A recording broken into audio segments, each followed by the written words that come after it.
you learn how to fall. You know, you got to learn how to let your body fall, and not, and it's something that your body's not used to. You want to brace yourself. You want to try to stop your fall. You got to teach your mind how to do that. Trying to fall with contact too. It's a totally different animal. How to brace, how to understand. You got to just take. You got to be okay with getting hit. And clear of the closing doors, please.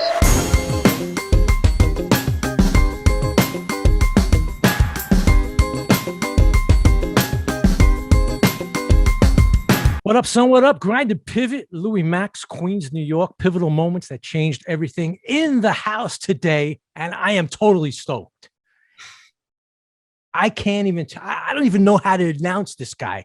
Everyone of all ages, straight off the MEATPOP Express, the next big thing, 6 feet, 12 inches, spinning, spine busting, big trouble, Ben Bishop. What's up, my brother? Not much, Louis. How are you? I'm enjoying myself down here in Maryland. It's been a great day. Beautiful 85 degrees out here in Columbia, Maryland. Great place to be. And couldn't be happier to be actually sitting inside, not in the sun, talking to you. So what the hell? I've been following you for quite a while, and I'm really, I'm actually stoked about what's going on with your career. It's definitely moving. COVID was a kind of a lockdown, and now things are starting to open up. What happened during COVID? Were you, what did you do during the lockdown? Where did you train? How did you really handle that situation? Yeah, so I mean, I really started training with pro wrestling in September of 2019 with Nick Taylor. He goes by Sicken on the independent circuit. A lot of independent wrestling heads know who his trainer is very well, Ruckus. He was a East Coast, New York to Philadelphia, New Jersey, Baltimore. He's from Baltimore, independent wrestling legend. When CZW was at its height, wrestled everybody. He went to Japan, and also was trained by James Ellsworth as well. The former WWE guy, trained by Axel Rotten, was an ECW legend. Absolutely. So had some great training. Things were going great. Things were, progressing quickly, hitting the road with Ellsworth, learning from Nick in the ring, learning a lot of the basics. Had my first show in February of 2020, and it felt like everything, was starting to take off. ACW, Adrenaline Championship Wrestling here in Maryland, just seemed like that we were ready. At 750 people at the show, everyone was hyped up, excited. We thought we were going to, just take over the summer and be one of the hottest indies on the East Coast. And then, of course, obviously the pandemic happens and everything shuts down. And I just started. I literally had 3 matches under my belt when the pandemic started. Bummer, April of 2020, I really didn't do anything. Nothing, no training, nothing, no shows. I was like, well, maybe this ain't meant to be. I was almost having a pity party for myself and just being like, I got 1 match in and 1 big match in front of people, and that was great. And yeah, you know what? Maybe that's I followed a dream and I tried and I did it, and maybe this is it. Really? Wow, that's interesting. There was so much uncertainty surrounding the pandemic and what's wrestling going to look like on the other side of this. I kind of stopped having that pity party for myself. I started to pick myself back up and be like, all right, I let's see what we can do. Let's try to figure out a way that I can continue to market myself or try to keep myself relevant as much as possible, through all the BS. And lo and behold, I just started trying to, make Instagram videos and work on my promos and work on my body and work on anything I possibly could to try and set myself apart. I am already set apart from different people just because of my sheer size. Absolutely. But there are guys that are big in wrestling. They're big guys in wrestling. I can't just be like, hey, I'm a good looking 7-foot guy. I'll call myself good looking. I'm humble, but not that humble. So I can't just get over on that. I got to make sure that I have a personality, and that's never been something that's foreign to me. I've always had kind of a personality, and I've been able to express myself in a bombastic way. So that was never an issue for me, speaking and talking, and everyone always told me to be a pro wrestler for that reason. I just tried to figure out what can I do. And I ended up, starting to train again in May and doing some shows outside and training outside. Luckily, where I train, we can train outside. So right. It's not inside. We don't have all these regulations. I hit the road with Ellsworth, started going to Tennessee, places that were a little more lenient. Went to Tennessee a lot. It almost became my second home. through Really? the whole. What part of Tennessee? Outside Memphis, outside Nashville, Lawler area, Jarrett. Lawler area. He is the right? king. He is the king. That's not a gimmick. He truly is the king of Memphis. No, big time. And actually, I was working a promotion for Burt Prentice, a longtime wrestling promoter who is Jerry Lawler's agent. Okay, wow, you know your stuff. Absolutely. Burt Prentice, great guy. He's an old school promoter. People are usually either love or hate Burt. I'm in the camp that loves Burt. I think he's an awesome guy, and because he runs a tight ship. But you know what? You respect the hell out of him, and he's seen everything. So if he likes you, he likes you. Yeah, I'm a big Cornette guy also down that way. He shouts out Burt every now and then. Absolutely. As a matter of fact, I've been following Cornette for years. I think I actually once tweeted or texted him something about you. Obviously he gets a million, so he didn't really say anything. But what I did want to backtrack was, you were actually at a moment when things were out of the gate. You were pretty good. You actually were questioning it. And I was going to say exactly what you said, really, was because I watched you on social media. So you say to yourself, shit, what am I doing? What am I going to do now?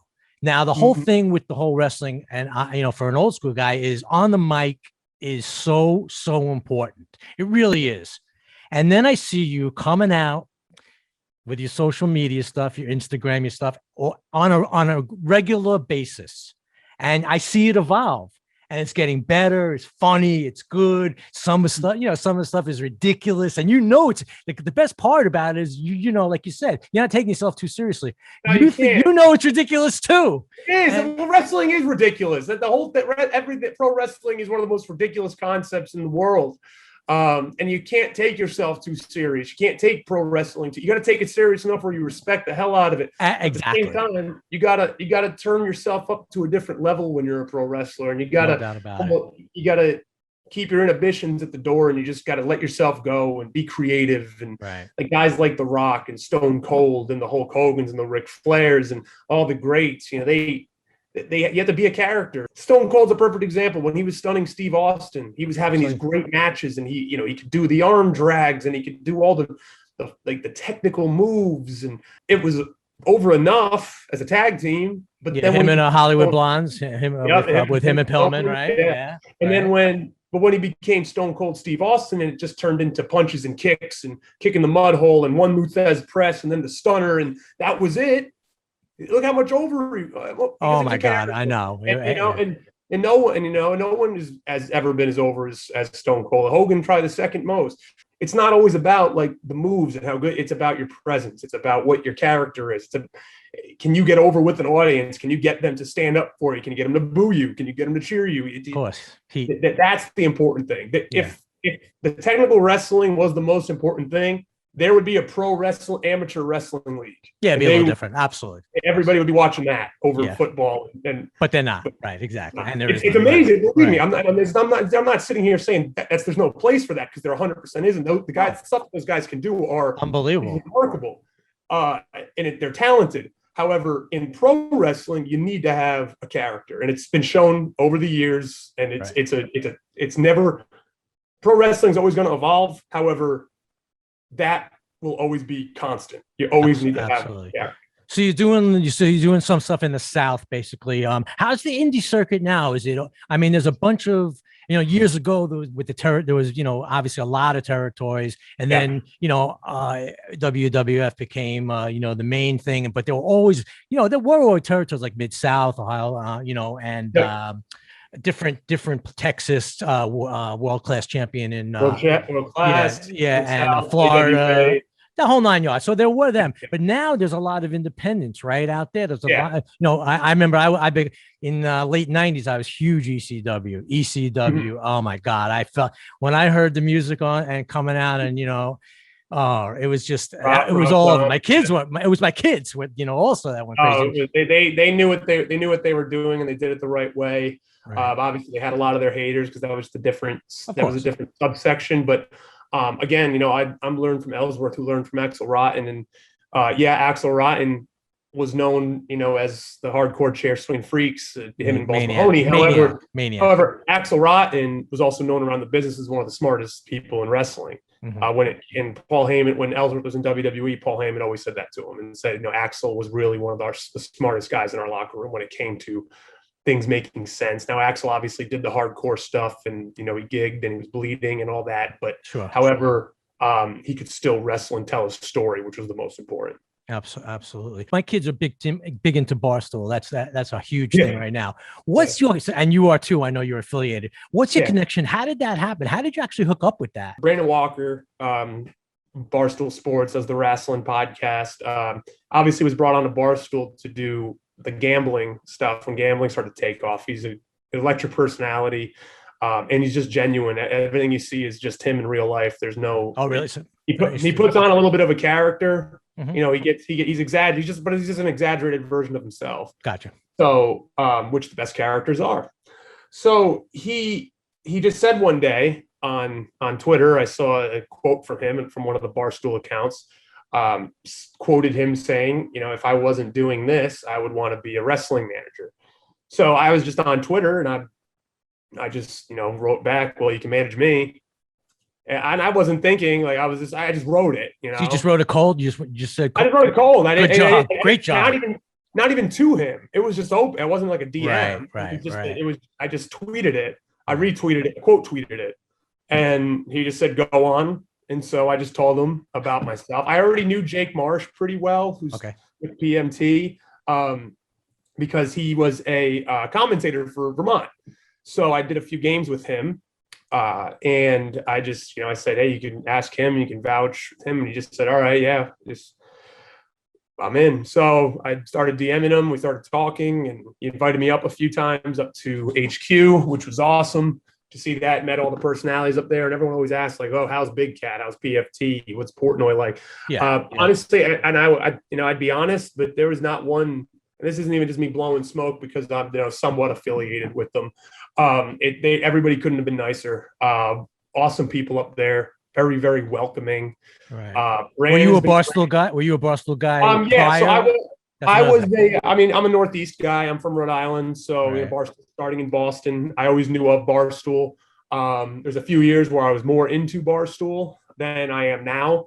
But I always followed it. I think those guys are hilarious. I think every single majority of the people there are very, very funny people. Obviously what Portnoy has done is incredible with that. It's unreal. Website and all as a media conglomerate now. So, and especially with podcasting, they really have set the bar for podcasting. And it was really awesome experience to get up there and see everything and see how they work and talk to everyone. Like I said, and everyone was so cool. And Brandon really is into this. He really wants to do this. He's a very busy guy. So I am cognizant of that. And we try to work together as much as possible. He's going to come down with me June 3rd and 4th to Louisville for OVW. So excellent. Really? Oh, great. Great. Maybe Cornette will be there. Well, I don't think Cornette comes out of the house anymore. Yeah, you're right. I wish. I really do. Right. Because I do listen to Cornette a lot. I think he's one of the funniest and one of the smartest people in wrestling.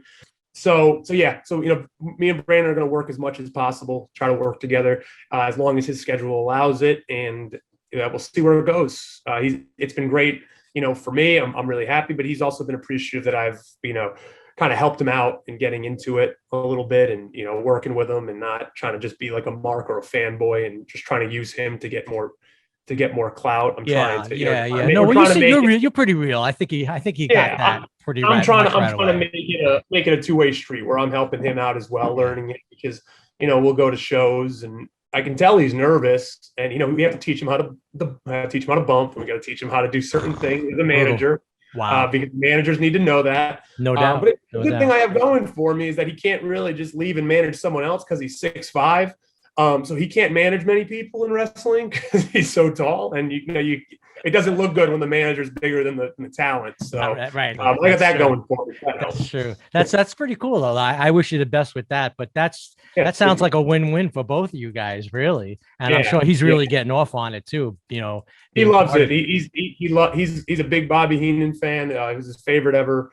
And I told him everyone's gonna love the swarmy Southern heel, and he's got that Yeah, accent that makes him absolutely, feel. absolutely. Like, I know. I think he's got. I think if he wants to like really, get into it, I think we could really make an impact on the independent circuit at least. And Absolutely. who knows where we could take it? He Could should we take it study to hard, ROH? but Could he we should. take it to Impact? Could we take it to AEW? Yeah, for Maybe sure. just So do that's it- the goal, right? Obviously, We would love to. that is the Yeah, goal. Yeah, if of course. if Absolutely. his schedule allows it, I think, and if he had the opportunity to manage on a bigger stage, now like again, he'd have to train a little bit and learn some things. It takes But, time. It takes time. So, what age did you get the wrestling bug? Yeah, so wrestle. I've always been a fan. It really hit me about I think '98 when I became a fan. So my grandfather, his mother, my great grandmother, always watched it. I come from a big Italian family, and she was a big fan of Bruno Sammartino. I was going to say, gotta be right. Yeah. So she'd always, cheer the faces, hate the heels, and scream at the TV. And I never had the opportunity to meet her, but that's what my aunts and my grandfather would always tell me. She'd just be sitting there screaming Saturday mornings at the TV. Oh my God. And especially for Bruno. So I started watching in '98 just by flipping through channels. I had one friend at school that liked it. Now I grew up, none of my friends liked wrestling. I had one friend. Really? That's interesting. One friend that liked wrestling. And I didn't actually go to the same school as him when I got a little older, but we always stayed in touch. So he got me into it. And the first show I started, his dad actually owned the company called Figures Toy Company. And they made wrestling figures. So that's how he got into it. Wow. So, I think they make the Jim Cornette action figures. He told me to start watching it, and the first person I saw, coincidentally, was Kevin Nash. Really? In the NWO. Wow. Yeah, when I turned it on, he was the first guy I saw, and I was like, "Look at this guy!" And I was always a big kid, so I always gravitated towards the bigger guys, and I can emulate that with them and look at them and be like, oh wow, that could be me. And Kevin Nash being who he is, with the charisma and just the aura with the long hair, big sexy, big daddy cool, all that stuff. So I really just gravitated towards the Kevin Nash, the NWO, and everything about it. So I was really a fan of WCW before I even watched WWF and WWE, whatever you want to call it at the time, WWF. Yeah. But then from there, I just continue to watch all the way through the Monday Night Wars. Everyone hated on WCW in the year 2000. I liked it. Again, I was only 10, so I didn't really care. Yeah. I didn't think it was bad. I enjoyed it. I thought they had good heels, and Vince Russo and Eric Bischoff were great heels. Right. You didn't know any better. You didn't know any better back then. I didn't know any better. I didn't care about the David Arquette situation. Right. Well, you're 10 years old. Yeah, of course. And I loved the movie Ready to Rumble. It was one of my favorite movies when I was a kid. So I was like, oh, this is fun. Right. So to me, I liked it. And then, obviously everything changed and they got bought, and it could have been a little better. Who knows? Hindsight's 2020. And from there, I just always watched, and I always said, I want to be a wrestler. I want to be a wrestler. And my dad was like, absolutely not. No, right. Like just focus on basketball, focus on school. And we can segue to that. But, I focused on basketball, and then, that worked out for me and got me through school. And right. So let's talk about that. That's you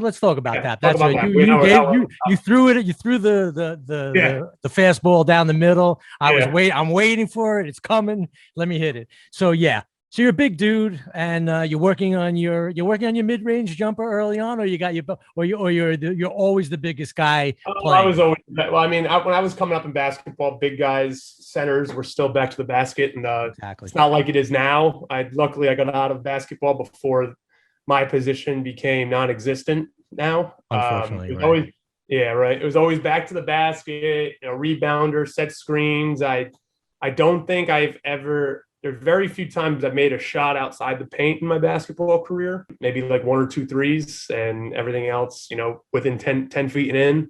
Right. Right. Maybe a foul line jumper every now and then, but not much. Sure. Exactly. So everything was really in the paint. So, and I had a good touch around the rim. I was never the most athletic guy. Athletic in a sense where I was never jumping through the roof, or I could move quick, but I had good hands, and I could catch, and I could finish around the basket. And that's what kind of set me apart as a big guy. And obviously just being naturally strong and just big, that also sets you apart. Yeah. So I was just kind of pushed into basketball. I moved to a new town in Exeter, Rhode Island, and people were just saying, like, you got to play, you got to play, you got to play. So I'm like, hey, why not? I'll try it. We're in Rhode Island, basically. Exeter, Rhode Island is basically near URI. Okay, so yeah, because I know obviously Providence, and then because I remember years ago I played rock and roll in a lot of clubs up there. There was a living room. There were JR's Fast Lane was JT Fife played I forget which one. It was right on 95. Anyway, there are a bunch of and of course Foxy Lady.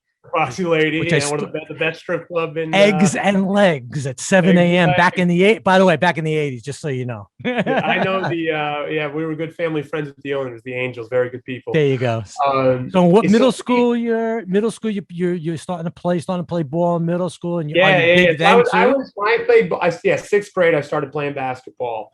Just kept at it. AAU, with me, whenever I really ever started something, this is through everything, I always wanted to give it 110%. I never tried to half-ass anything, especially, with basketball. My dad was really, stayed on me with basketball, made sure I was always like working out and doing stuff and working on my game. And whenever I got lazy, which there were plenty of times where that would happen too, he's like, you can't stay late. You got to keep at it. You got to keep at it, got to go to these AAU tournaments. Yeah, I did, not going to high school parties or hanging out with friends on weekends. I got to go to who'd you play for? So I played for the Rhode Island Hawks. Okay. Rhode Island Hawks. Then my last year of AAU, I played with Team Expressions.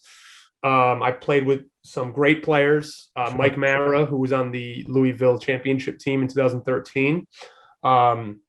Still a good buddy of mine to this day, lives in Louisville now. I'll actually be seeing him in a few weeks. Excited for that. Kyle Casey, who played at Harvard on some of those good Harvard teams he graduated 2014. Okay. Tucker Halpern, who played at Brown, who's now a world-class DJ, actually, with a band called Sophie Tucker. And a few other guys. I'm trying to think of my team. Did you come down to New York at all? Yeah, played at Fordham a few times. Right. Oh, okay. Some of those tournaments, the Rumble. Tournament. I think Rumble in the Bronx. Rumble in the Bronx, Rumble in the Bronx was a big one. Yeah. Other than New York, I don't think I played in any other. A lot in New Jersey. There was a ton of New Jersey. Yeah, players and all those, right? Yeah, players, New Jersey players. I played against all of them. New Jersey players, Gauchos. Right, of course. Gauchos are here. So I played against a ton of awesome players. Yeah, because I was back in. I coached JV and high school ball before 2000. I coached Mo Harkless. He plays for Sacramento now. Yeah. Mo Harkless. Yeah. He went to St. John's, but that's how I was always following the AAU circuit. What was it like? So you got to high school. You went to. I know you went to Worcester, right? You went to Worcester Academy. Yeah. Right. Did you go to high school a regular high school before that? Or that was so I went to Exeter West Greenwich High School, public school for 2 years. Okay. First year won a state championship. I was basically like a 6th, 7th man on the team because we had all seniors starting. And then sophomore year, we had a really good season. We actually only lost 2 games that season. Unfortunately, lost to a team that we beat twice in the regular season in the state semifinals. But it was all sophomores, and it was a tough decision to leave after that. Yeah. My coach was not a fan of that. Was very upset. Kind of gave me a lot of shit. Really? Interesting. Yeah. I mean, he had to know it was coming, though. Yeah. In hindsight, I think he felt bad about it because years later he did apologize. Right. He was looking out for himself. They wanted to move up. We were Division II in Rhode Island. He wanted to move up to D1 with the Hendrickens, where Hendrickens is a powerhouse in Rhode Island with really all sports. It's all boys school, private school. Mm-hmm. Really kind of unfair that they play against the public schools, but we would have competed with them, junior, senior year if I stayed, because we had a really good team. I came up with a group of guys all the way from travel teams and stuff around Rhode Island. We always played together and we all had great chemistry, but I had to look out for myself, and it was nothing against all my buddies. It was a hard decision for me because I didn't want to leave. Who was instrumental in you opening up the talk? So your dad, or you had somebody? So my dad definitely, he was like, "You're gonna want to do this. There's nothing for you here at EWG. If you want to, get ready for college and have the best opportunity to be a Division I athlete, this is the thing you need to do." And my friends understood. They did not. They were sad because they wanted to be successful, but they were like, "Hey, if we were in your shoes, we'd do the same thing." 100%. Eddie Riley was the one who, you can call quote unquote recruited me to Worcester. He was the head coach. Okay. Love Coach Riley. He was nothing but, an amazing person and coach while I was there. He's still there as the athletic director. He's not the coach anymore. Coach Jamie Sullivan is the coach now. And he was the assistant coach when I was there. Another great guy, really instrumental in my, personal growth. It really did help me. I think just being at Worcester, it was almost like a mini college, and I lived there, and I was in a dorm, but also just practice wise and coaching wise and having time management. It was tough while it was happening, but then once I got to college and looked back, I was like, this made this transition so much. You were prepared. Yeah, it's the next level. It's the next level, really, when you think about it. And that's kind of what it's supposed to be, unless you had, unless you really did have a team and they were good. The other team was good, I'm sure. But if you had a team, like even like in our city, like if you had a Lincoln or if you had a St. Anthony's, if you had a team that was legitimately chock full, and you could stick around. But I can understand you going that way. You have to. Yeah, Rhode Island is just too small, and especially in New England where the prep school scene is so prevalent. Oh my God, yes. They do take people from these public schools, and there's not as much competition. So if there is somebody that has a lot of that D1 potential, they're probably going to go to one of these prep schools. Yeah, got it. Absolutely. Most do. Especially big guys like me, because I didn't have anybody. Most of the guys I was playing against, the tallest guys were like 6'3", 6'4". So I didn't have, I needed to play against guys my height and work against guys because if I wanted to be a college basketball player. Right. So when did the colleges come a calling, and how was that process? What was that like for you? Yes, I was on the cusp of when texting wasn't allowed anymore. My first offer came from URI over text. And it was like, I literally was like that summer where they said you can't text. Okay, so Harrick was there? Well, who was there? No, it was that after. Oh my God, how am I forgetting? I can't remember either. Jim Barron. Oh, Jim Barron. Right. Yeah. Good ball player, by the way. Pat, what's that? He was a good ball player, by the way. He was, yes, he was. Pat Scarry actually extended the offer when he was there. Right. So I got that. I was pretty elated after that. I was really excited. And then they kind of, once one comes, kind of the floodgates open. Once a college hears, they're like, okay, wait. I was like, oh, URI offered him. So, okay, here comes. Yeah, we got to get in there. Yeah. Here comes James Madison. Okay, James Madison offered him. Here comes Fordham. Okay, they offered him. Here comes Lehigh.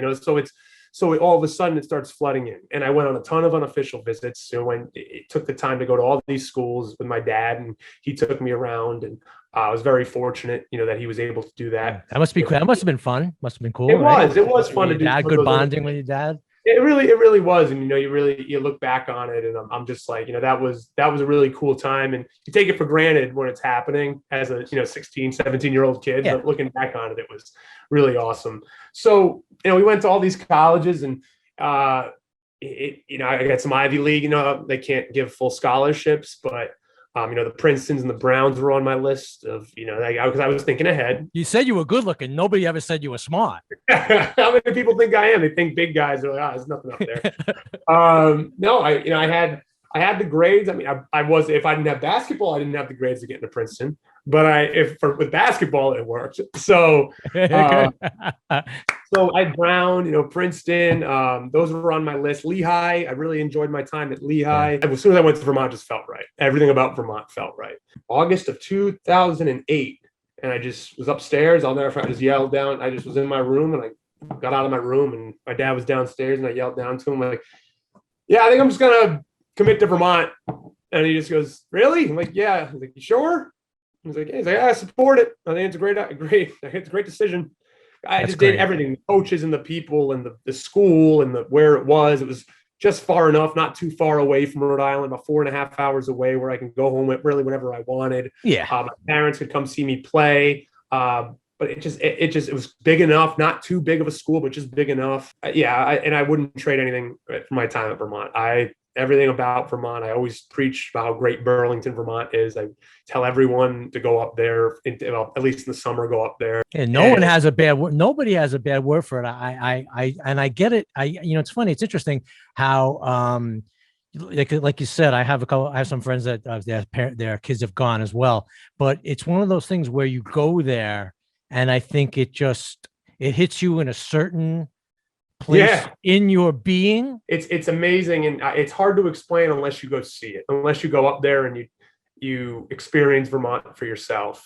A lot of people are like, how? I'm like, you get the mountains and the drive up there, and it's just such a different place. It really is almost like its own country up in northern Vermont. Yeah, it is. So I tell every single person, I'm like, go check out Vermont. If you ever want to take a fun summer trip somewhere where it's not going to be like scorching hot, right. check out, Burlington, Vermont. Yeah, Vermont's beautiful. It is beautiful. I mean, back in the day, the Wobbly Barn. I don't remember that one. And the pickle barrel. Is the pickle barrel still open? I don't even know if it's a club. There's so many bars, and I think in Burlington. I think that the stat is that there's more. It's in the United States. It's the highest bars per capita. Oh, geez. There's so many, especially just Church Street alone is just It's just bar after bar after bar. Oh, you know what? Those two places are in Killington. I just remembered they're in Killington. Okay. So I have heard of the Pickle Barrel. I've heard of that. I've seen it on Killington. like Instagram stories and stuff. It's funny because my wife, she went to University of Maryland, and I'm like, we went to like we went to homecoming, and when we started dating, and I went with her because she used to work at one of the big bars down there, and I'm like, oh, University of Maryland, way bigger of a school, must have a ton of bars.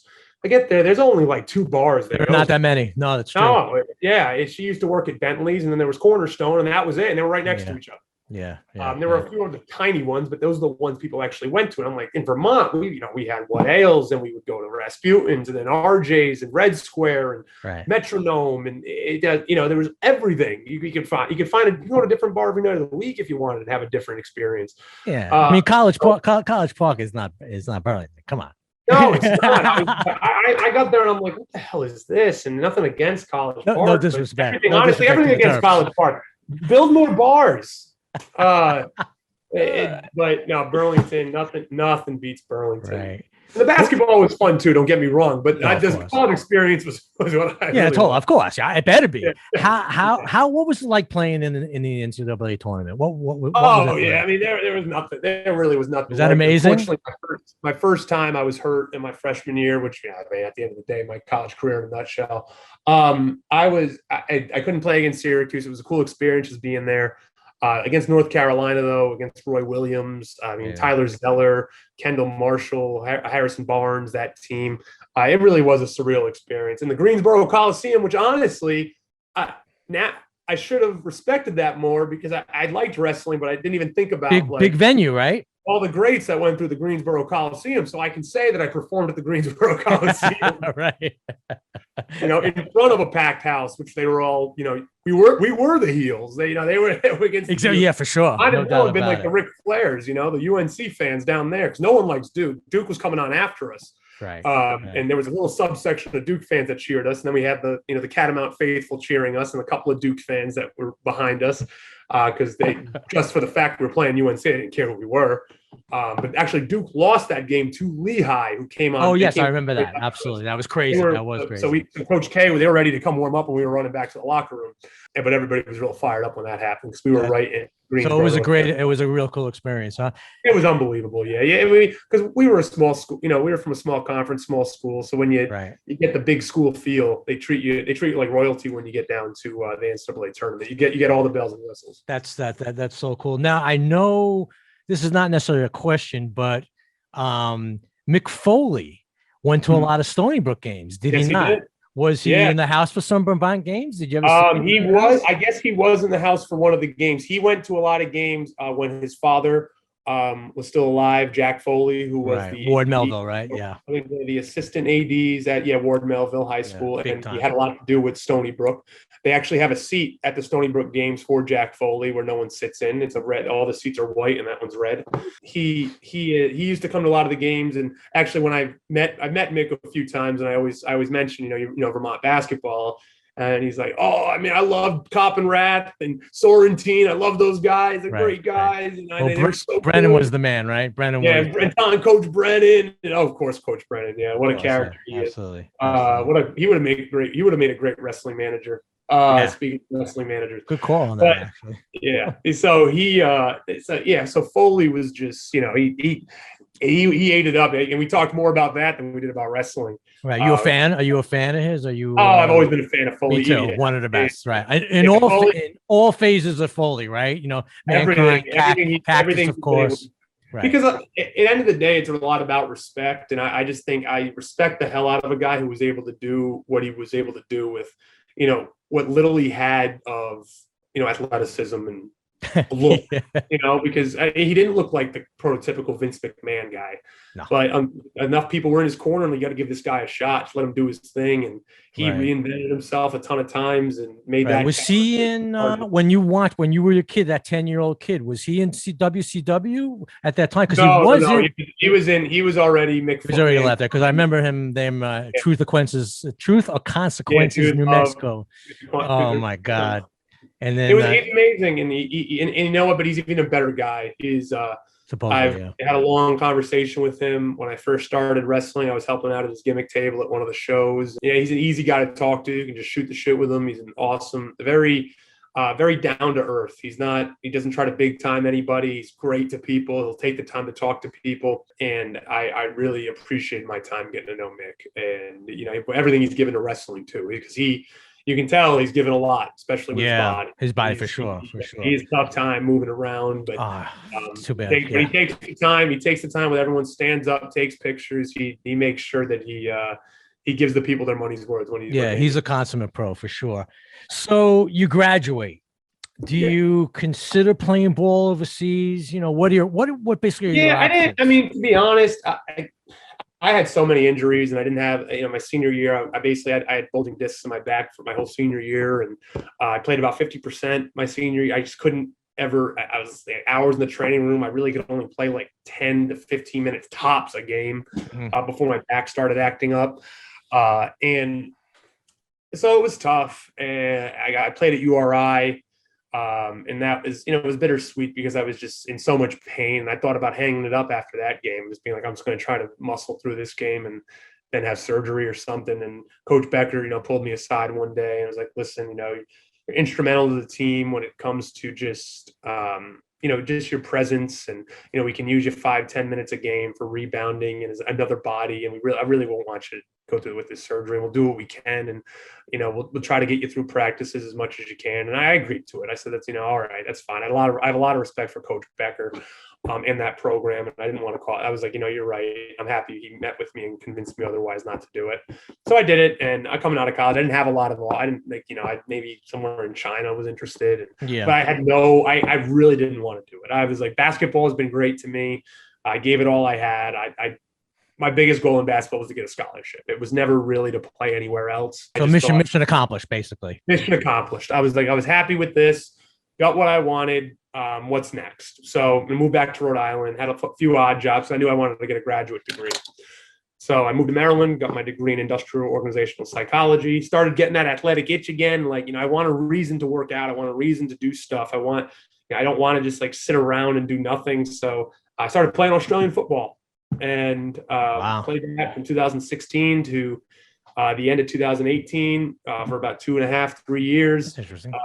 Won a national title with the USAFL, which is like a glorified men's league in Australian football. But it was competitive though. It was competitive enough where you had to be in shape and you wanted to compete, and guys went hard. They went hard on the field and off the field. Really? I'm sure. I'm sure. The Australians love their beer. Yeah, they do. So, we'd have a few Australians. It'd always be half Australians, half Americans, always playing 18 on 18. And it was a lot of fun. Met some awesome guys. But, I just did it to have a few drinking buddies, right? And have a few other friends and just have a reason to keep myself in shape. That's very cool. Didn't think anything of it. And then, a year went by and I still was like, I need something. I need a hobby. I always think, and it's really cool that, you do this podcast, because I think everybody should scratch that creative itch and just get themselves out there somehow instead of just, just going through the mundane same things at work every day, 9 to 5 and 5 o'clock. Now what do I do? I'll go to the gym for an hour. But who cares? Yeah, life goes by fast, brother. It does, I'm probably your dad's age, man. I kind of hit a wall where I'm just like, what am I doing? Like I did, Yeah. Everyone always told me like, be a pro wrestler, be a pro wrestler. And I was just like, I didn't know how to get into it. I was just really feeling down about things. And like I just needed something, I needed a hobby. I didn't know Right. I didn't know what I was missing. So how'd you take the plunge?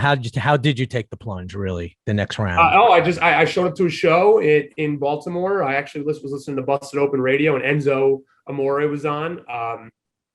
And Enzo was just talking about, he was basically saying he was going to be at a show, and he was actually talking about Big Cass, another guy I really like, now known as Kaz XL on the independent circuit, and in Impact Wrestling is W. Morrissey.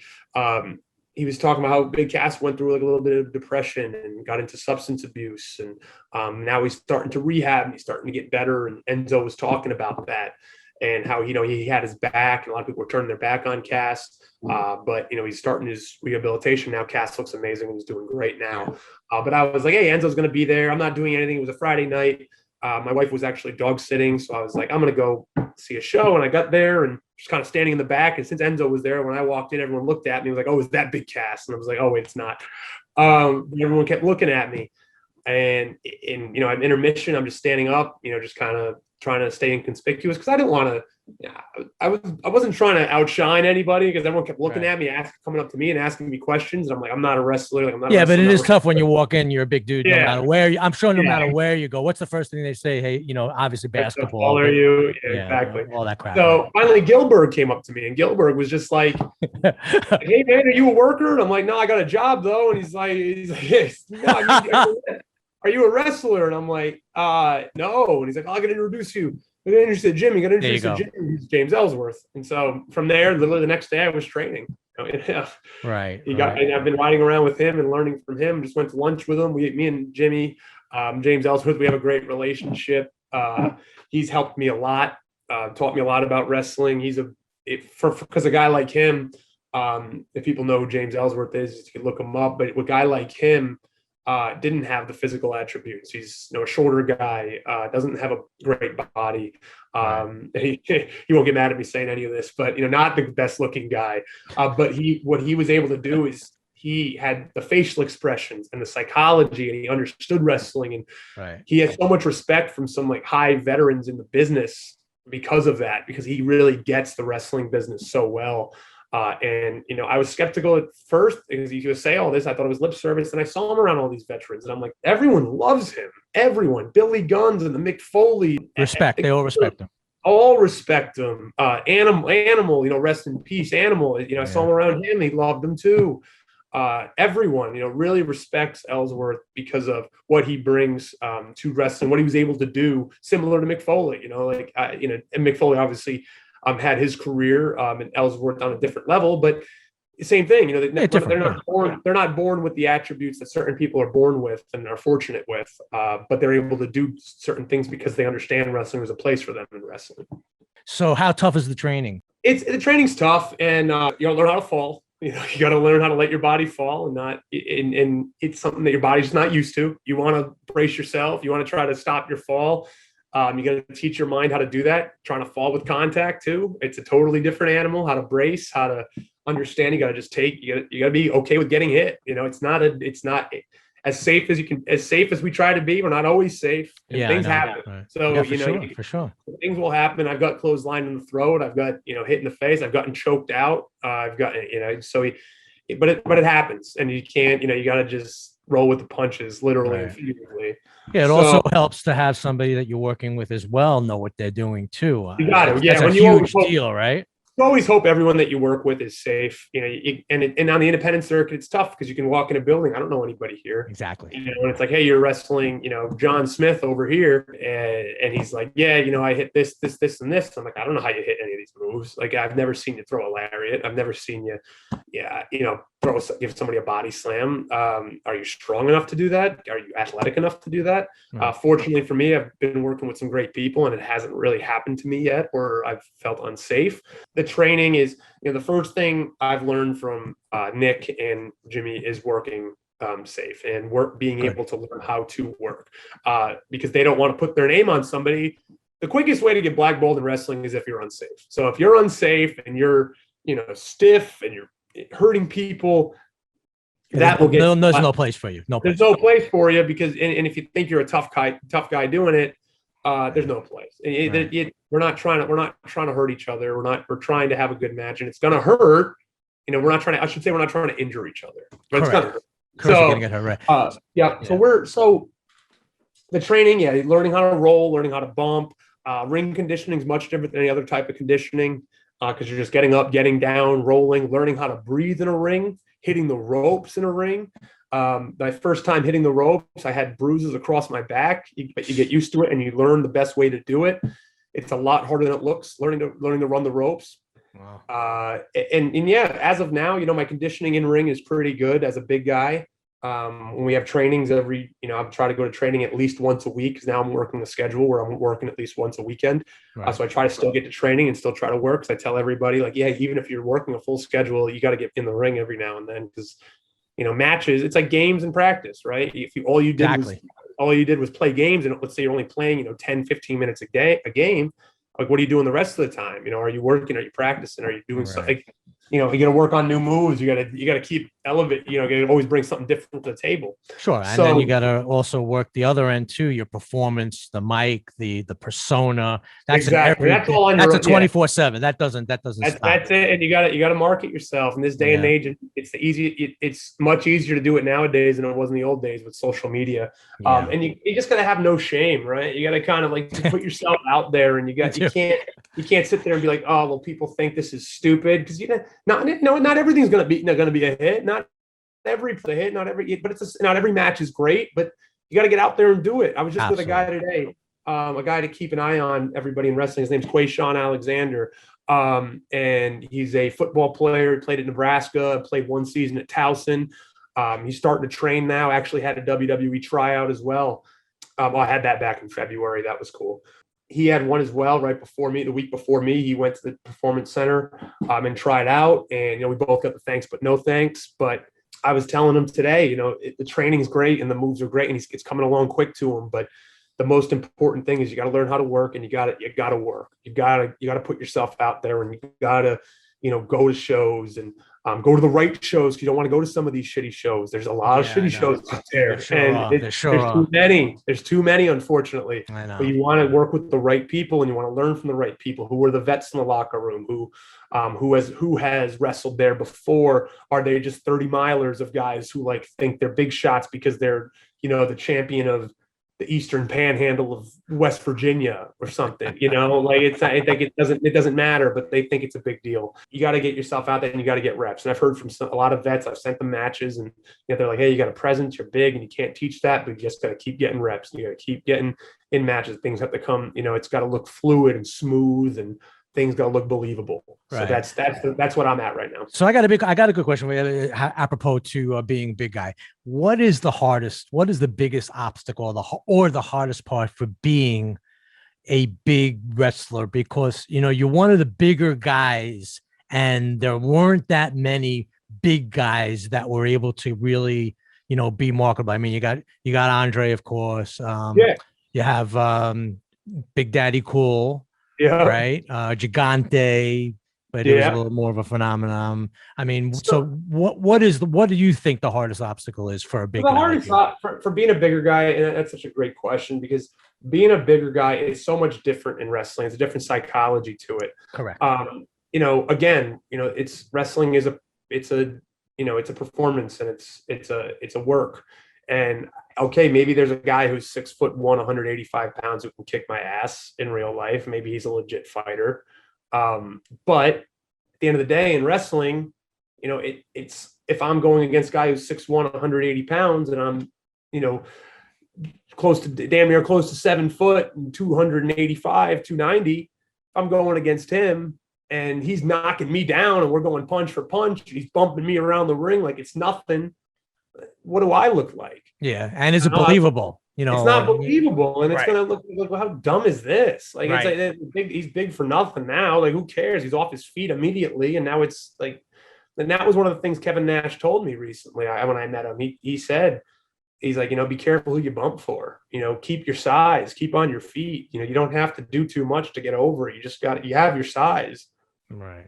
just make everything look believable. Oh, Undertaker too. Undertaker, very big. Undertaker, perfect example. I forgot. I totally Yeah, I mean, one of the greatest probably the greatest big man of all yeah, time. yeah. Oh my God. And Kane, Kane's one of the best. Oh, Kane workers. too, no doubt about it. Yeah, those big So dudes, right? they set the standard, but they worked smart. They didn't do things that didn't make sense. Nowadays guys are flying over the top rope at 280 pounds, and it's like you can hurt. First of all, you can really hurt someone, and second of all, like Undertaker would do it, but he would do it at WrestleMania. He would do it when like it's the biggest stage, and like I'll do it once a year. Yeah, he really didn't do it too. He didn't do it too much, right? Exactly. He could do the big fly over the top rope, and everyone would pop for it. But nowadays, guys are doing it every night, so there's no pop for it. I know. There's no like. It looks cool once a year. It's like, oh my God, look what Undertaker just did, and he shouldn't. And now, and you guys doing it all the time. It's like, right. What's next? Right. So, what do you think So, what is the hardest thing for you? What do you think it is? So the hardest thing is just when I do go to these independent shows, and there are guys that get it. Guys understand wrestling business, and they get like they were trained well, and they understand like, yeah, I'm not going to bump you around. That doesn't make sense, But there are guys that have an ego, and guys will say like, well, I'll give you a clothesline and you'll bump, and I'll give you another clothesline and you'll bump, and I'll be like, hold on. Like, all due respect, I'm not trying to shit on your clothesline. I'm not trying to say your clothesline's weak. It's not going to make sense. Yeah, it has nothing to do with that. I really lay it in. I lay in that clothesline. I'm like, that's great that you lay in your clothesline. I'm not going to bump for your clothesline in the beginning of the match. Like, if we work up to it and you hit me with 3 or 4, and all of a sudden that last one, I'll take a big bump for you. You could sell it at the end. You'll sell it at the end. Okay, yeah, that's fair. Of course. That's the hard thing. And I'm such a nice guy. And Ellsworth told me this. Like, he's like, you got to get over being too nice. And you can be nice. You can be respectful. However, in wrestling, you got to have a little bit of an ego to you, and you got to let people know, like, hey, I'm trying to protect my size. I'm not trying. He's like, you gotta let people know that, because people will take advantage of you, and they'll want to beat you, and they're going to want to make their shit look good. And you can't start doing that for certain people, because it's going to ruin your image. So he's like, you got to really, that's one thing. It's hard to overcome, because I'm just such a naturally nice person, and I want to be a team player and work with people, especially guys that might have been, working for 10 plus years. Right. Where I'm like, hey, you know your stuff, but he's like, you got to just let them know that, hey, if it doesn't make sense, let them know that. Yeah. You're also paying your dues now too, which is great. Exactly. I'm stoked for you, brother. I mean, and full disclosure, I don't know. We don't know each other. We never spoke together. I've been following you for a long time. I think one of the greatest things I thought was, besides the social media thing, I think I started really following you right before COVID. I might make a comment. You obviously commented back, or somebody, you commented back. And then I said, I got to get one of those shirts. And like you said, yeah, we're getting them in. You got one. I'm like, okay, cool. So in like a month or two, later, you finally get the stuff in. I'm like, yeah, brother, you remember I wanted one. She goes, yeah, I got you, blah, blah, blah. And it was like within like 3-4 days, you had them. I got the shirt. I sent you the bread. It was like, oh my God, I can't believe it. And here is the shirt, right? There it is. Yeah, baby. There's the shirt. Oh, that's very important before I get you out of here. MEATPOP Express. Explain. All right. So my whole everybody. So if everyone wants to know where the Big Trouble been, Louis, have you seen Big Trouble in Little China? Say that again. Okay. Have you seen Big Trouble in Little China with Kurt Russell? No, you know what? I have to say I didn't. Really? So a lot of people haven't. So that's actually, sometimes it's good or bad if people haven't seen it. So actually, I think it works in my favor, because my character in the shirt that you're wearing, that image came from the Big Trouble in Little China logo. Okay. So the movie with Kurt Russell, one of my favorite movies, he plays a character named Jack Burton. It's a John Carpenter movie, the same guy who made They Live with Roddy Piper. Okay. So in the same vein, also Escape from New York. Now you're talking. Yeah. Okay. So so Big Trouble in Little China, just a cheap kind of 80s movie, a lot of fun. And Jack Burton was always one of my favorite characters. So I was trying to figure out a character, trying to go through a few names and workshop a few things with people. And I was talking to a good buddy of mine, Vic Ramone, and Vic's a wrestler. And, he was like, we both love these cheap 80s movies, and we both love Big Trouble in Little China. And we were just saying he was like, I'm just like, he's like, what do you like? What do you think? I'm like, I like these 80s movies. And I almost want to kind of be like a cool, like, character like that, like an 80s, 90s type throwback big guy. And he was like, why don't you just call yourself Big Trouble? And I was like, oh shit. Like, that did you say perfect? I was like, that sounds really fucking good. It does sound good. It does sound like, good. Big Trouble. And he's like, yeah, then just throw your first name and like whatever, pick a name. I'm like, Bishop, fine, whatever. Right. So I went with, everyone's like, where did that come from? I'm like, it was just BB. So I like it. I like it. So so I just went with it, and then from there everything started flowing. So in the movie, he has like a monologue in the movie where he talks about, quaking the earth and shaking the pillars of heaven. So I said the earthquake and pillars shaking. So I added that in there, and then he drives in the movie the Pork Chop Express. So actually one of my teammates up in Vermont would always like, when he would talk about a guy who was big, he'd always be like, yeah, he's a meat pop. So basically it was a locker room thing where I just said MEATPOP Express. I'm like, okay, it sounds good. And because I always, whenever the best promos ever were Ric Flair, The Rock, right? So of course, everything The Rock would say,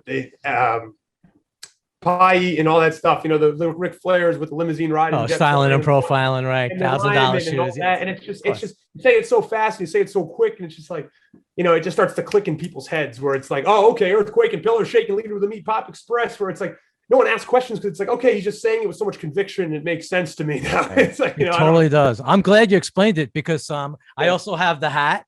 I have the hat also, and by the way, I wear the hat constantly, and a few people have asked me what the hell is that, and I just say, hey, Big Trouble, you got a big guys coming, you got next big thing, and now I finally explain what the hell I'm doing. Yeah, here. And there's new merch coming out. I got new merch. I mean, I'll plug it right now, and anybody that wants to follow me, Twitter, Instagram are my two biggest ways to follow me, at Big Trouble BB.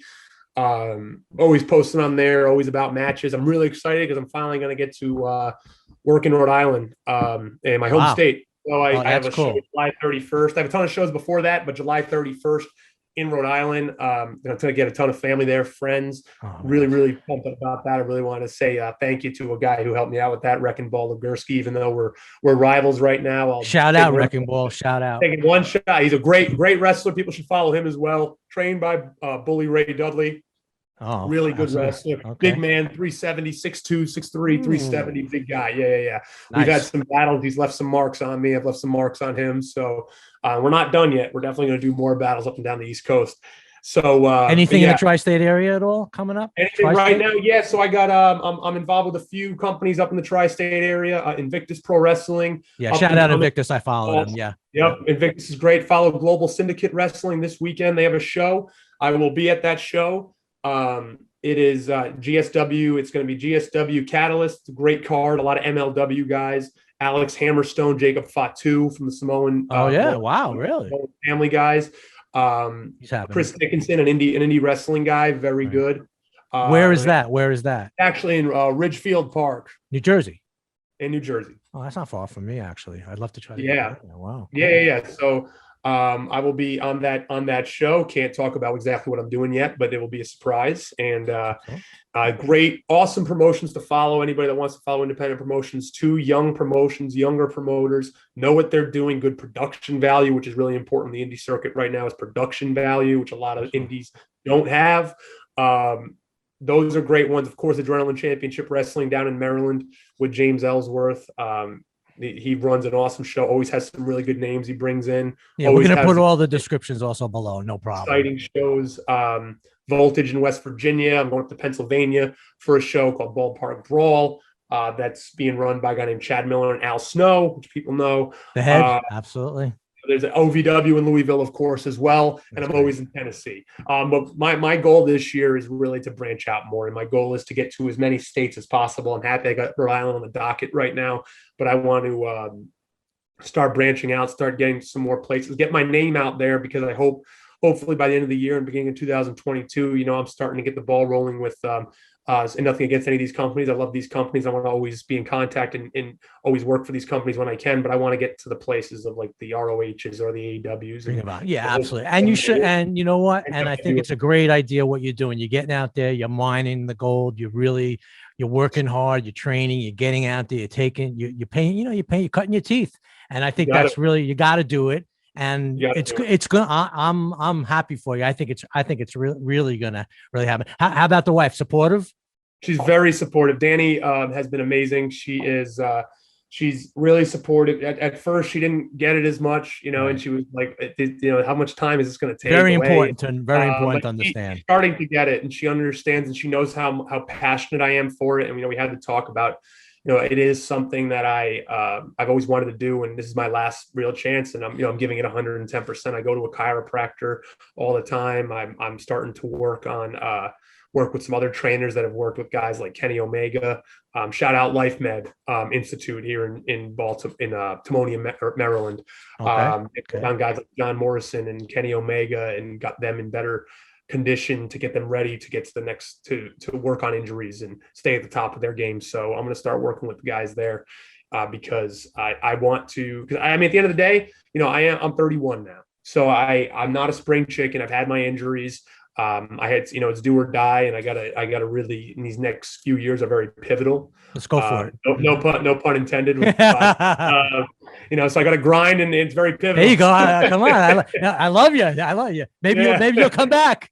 Yeah. Thanks for being yeah. So no, so these next few months, especially this next year, is really, really important because, you got to go, I already had that first bump of learning the first hill to learn how to, get yourself out there, get a character, learn the basics. That's the first hurdle. Now I'm in kind of the valley. Now it's the second hurdle of, now it's the next level. Where are we going to go next? Got to start working with bigger names. Got to start, having better matches. It's not just go out there and big boot somebody and pin and go home. You gotta be able to work now and learn how to work and learn how to, the little intricacies. That's the second hill. So I'm getting there. I'm starting to trek up. Not over it yet. Not even close. It sounds like you're enjoying the journey, though, because I think it's going to be a pretty cool one. The guy did tell me that this weekend. His name's Flip Gordon. He's in ROH, a really awesome talent, awesome guy too.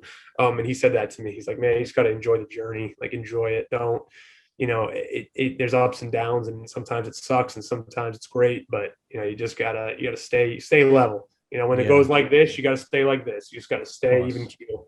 Yeah. As soon as you hit that low, the next high could be 3 days later, and that's what happens. You're like, where am I going next? This tonight, I get a text. Oh, I got a great opportunity. Awesome. Now I'm back up. So you got to kind of just keep it just like, hey, your time's coming. You got to look. You got to size. You got things people can't teach. So understand that your time's going to come. You just got to be patient with it, and you got to just keep working at it, and it'll happen. That is so true. And on that note, thank you so much. I was excited. I finally, got to talk to you.